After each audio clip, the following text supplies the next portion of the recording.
India wide గా Bunny fans అంతా ఎప్పుడెప్పుడా అని వెయిట్ చేసిన పుష్ప సినిమా ఆడియన్స్ ముందుకు రానే వచ్చింది. సో ఎలాంటి సోది లేకుండా ఈ సినిమా కథ విషయానికి వస్తే పుష్పరాజ్ తన ఎర్రచందనంతో జపాన్కి వెళ్తాడు. జపాన్ పోర్ట్లో అక్కడే మాఫియాతో ఫైట్ చేస్తాడు. కట్ చేస్తే చిత్తూరు శేషాచలం అడవుల్లో పుష్పరాజ్ ఎర్రచందనం స్మగ్లింగ్తో అడ్డు లేకుండా ఎదుగుతాడు. సిండికేట్ మొత్తం తన కంట్రోల్లోకి వస్తుంది. మరోవైపు పుష్పను అడ్డుకోవాలని ఎస్పీ భన్వర్ సింగ్ షెకావత్ ప్లాన్ చేస్తుంటాడు. ఓ కూలివాడి వేషంలో అడవుల్లోకి వెళ్లి అందరినీ చితక్కొట్టి అరెస్ట్ చేస్తాడు. తన అనుచరులను విడిపించడానికి వచ్చిన పుష్పతో పోలీసులు అతి చేయడంతో పోలీసులందరినీ కొనేస్తాడు. పోలీస్ స్టేషన్ మొత్తం ఖాళీ. దీంతో రెచ్చిపోయిన షెకావత్ ఓ సిండికేట్ని చంపేస్తాడు. అప్పుడు మిగిలిన సిండికేట్లు అంతా భయపడతారు. పుష్ప చేత సారీ చెప్పించాలని ఎంపీ సిద్ధప్ప సమక్షంలో సిండికేట్ పార్టీ ఏర్పాటు చేయిస్తారు. అందులో పుష్ప బాగా తాగి వచ్చి షెకావత్కి సారీ చెప్తాడు. అయితే దాన్ని అవమానంగా భావించి మళ్ళీ వెళ్ళి షెకావత్ కార్ని పచ్చడి చేస్తాడు. స్విమ్మింగ్ పూల్లో మూత్రం పోసి అవమానిస్తాడు. అప్పటికే ఇంటర్నేషనల్ స్మగ్లర్తో భారీ డీల్ కుదుర్చుకుంటాడు పుష్ప. 2000 టన్నుల ఎర్రచందనం అందించడం ఆ డీల్. భారీ మొత్తంలో డబ్బు వస్తుంది. దీనికోసమే పుష్ప ప్లాన్. దీన్ని అడ్డుకోవాలని షెకావత్ గట్టి ప్లాన్ చేస్తాడు. అయితే అంతకు ముందే సీఎంను కలవటానికి వెళ్ళిన పుష్పకి మరో అవమానం జరుగుతుంది. పుష్పతో సీఎం ఫోటో దిగేందుకు వెనకాడతాడు.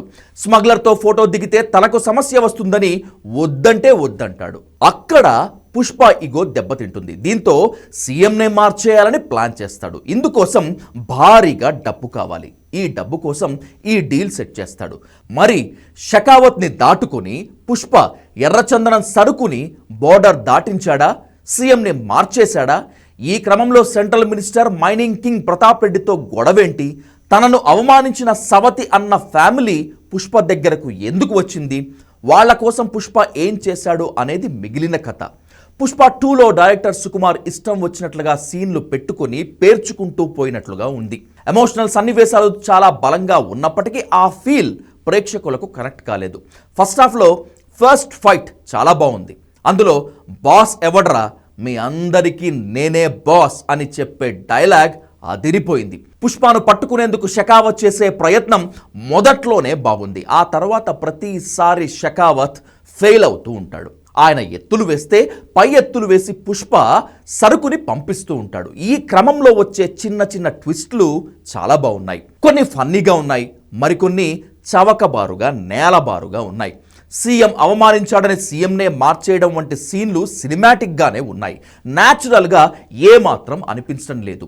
ఇలా కమర్షియల్ అంశాలను జోడించే క్రమంలో ఎలాంటి లాజిక్లను పట్టించుకోలేదు డైరెక్టర్. కానీ ప్రతి 10-15 నిమిషాలకు ఒక హైప్ ఇచ్చే సీన్ పెట్టి థియేటర్లలో ఆడియన్స్ చేత విజిల్స్ వేయించాడు సుకుమార్. దీనికి తగ్గట్టుగానే పుష్ప రెచ్చిపోయిన తీరు హైలైట్. ఇంటర్వెల్ టైంలో వచ్చే సిండికేట్ పార్టీలో షెకావత్కి వార్నింగ్ ఛాలెంజ్ విసరటం ఆశించిన స్థాయిలో పేలలేదు. ఉన్నంతలో ఓకే అనిపించింది. సెకండ్ హాఫ్లో జాతర ఎపిసోడ్ గురించి ఇక చెప్పుకోవాల్సిన పనే లేదు. ఇందులో అమ్మోరుగా వేషం వేసిన పుష్ప చేసిన డ్యాన్స్ నిజంగానే థియేటర్లలో పూనకాలు తెప్పించేలా ఉంటుంది. రష్మిక పాత్ర సైతం రెచ్చిపోయిన తీరు హైలైట్. ఇక తన అన్న కూతుర్ని కిడ్నాప్ చేసే సందర్భంగా వచ్చే క్లైమాక్స్ ఫైట్ వీరోచితంగా ఉంటుంది. పూనకాలు తెప్పించేలా ఉంది. ఎవరికైనా ఆ సీన్లు చూస్తుంటే ఒళ్ళు గగురు పొడచటం పక్కా. ఆ రేంజ్లో దాన్ని డిజైన్ చేశారు. అంతకుముందు వచ్చే సీన్లు నార్మల్గానే సాగిపోతాయి. సెకండ్ హాఫ్లో ఈ 2 ఎపిసోడ్లు హైలైట్గా నిలుస్తాయి. ఇక క్లైమాక్స్ ఫ్యామిలీ ఎమోషన్స్ సెంటిమెంట్తో ముగించాడు. కథనంలో క్లారిటీ లేదు, చాలా లాజికల్ కూడా లేవు. కమర్షియల్ ఫ్రీడమ్ చాలా ఓవర్ అనిపించింది. అందుకే చాలా సీన్లు అసహజంగా అనిపిస్తాయి. కొన్ని సీన్లు గిరికించినట్లుగానే ఉంటాయి. స్టోరీని బలంగా రాసుకుంటే బాగుండేది. విలన్ బలంగా లేకపోవడంతో వారంతా వన్ సైడ్ అయిపోతుంది. ఇదే చప్పగా అనిపిస్తూ ఉంటుంది. అంతగా కిక్ ఇవ్వదు. సెంట్రల్ మినిస్టర్ ప్రతాప్ రెడ్డికి సంబంధించిన సన్నివేశాలు పరిచయానికే పరిమితమయ్యాయి. డెప్త్ లేదు. 3వ పార్ట్కి దాచి ఉంచారేమో అనిపిస్తుంది. డైలాగ్స్లోనూ క్లారిటీ లేదు. చాలా డైలాగులు అర్థం కావటం లేదు. ఇది ఓ రకంగా పెద్ద మైనస్. అయితే ఇప్పుడు మాస్ యాక్షన్ సినిమాలకు జనం బ్రహ్మరథం పడుతున్నారు. ఆ కోవలోనే దీన్ని డిజైన్ చేశారు. ఫ్యాన్స్కి నచ్చే ఎలివేషన్స్ ఎలిమెంట్లకి ప్రయారిటీ ఇచ్చారు. ఆ విషయంలో మాత్రం సూపర్ సక్సెస్ అయ్యారనే చెప్పాలి. థియేటర్లలో బన్నీ ఫ్యాన్స్కి మాస్ ఆడియన్స్కి మాత్రం పూనకాలు పక్కా. పుష్పకు ఇగో చాలా ఎక్కువ. ఎర్రచందనం సిండికేట్లో పనిచేసే ఓ కూలి డబ్బు సంపాదించాలనే కసితో కోట్ల రూపాయలు వెనకేసుకోవటాన్ని అక్కడ సిండికేట్లు అంతకుముందే పాతుకుపోయిన విలన్లను లేపేసి ఉన్న వాళ్ళందరినీ డామినేట్ చేసి ఎలా రైజ్ అయ్యాడనేటువంటిది పుష్ప పార్ట్ 1 అయితే, అలా ఎదిగిన పుష్ప పెళ్లి తర్వాత ఎలాంటి నిర్ణయాలు తీసుకుంటాడు, అసలు పుష్పకు ఎదురైన సంఘటనలేమిటి, సినిమాలో పుష్ప తలకొరివి పెట్టింది ఎవరికి, ఉంచుకున్న ఆమెకు పుట్టిన పుష్పకు ఇంటి పేరు వస్తుందా లేదా, అసలు హీరోయిన్కు సినిమాలో పెళ్ళాం మాట వింటే ఎలా ఉంటుంది అనే డైలాగ్ ఎందుకు వచ్చింది, పుష్పను శ్రీవల్లి కోరిన కోరిక ఏంటి అనేవి ఆసక్తి కలిగించే సన్నివేశాలు. మాస్ కమర్షియల్ ఎలిమెంట్లు యాక్షన్ సీన్లు గట్టిగా దట్టించి వండిన వంటకం పుష్ప 2 ది రూల్. ఈ సినిమాలో పుష్పగాడి శివతాండవాన్ని ఎవ్వడూ ఆపలేరనిపిస్తుంది.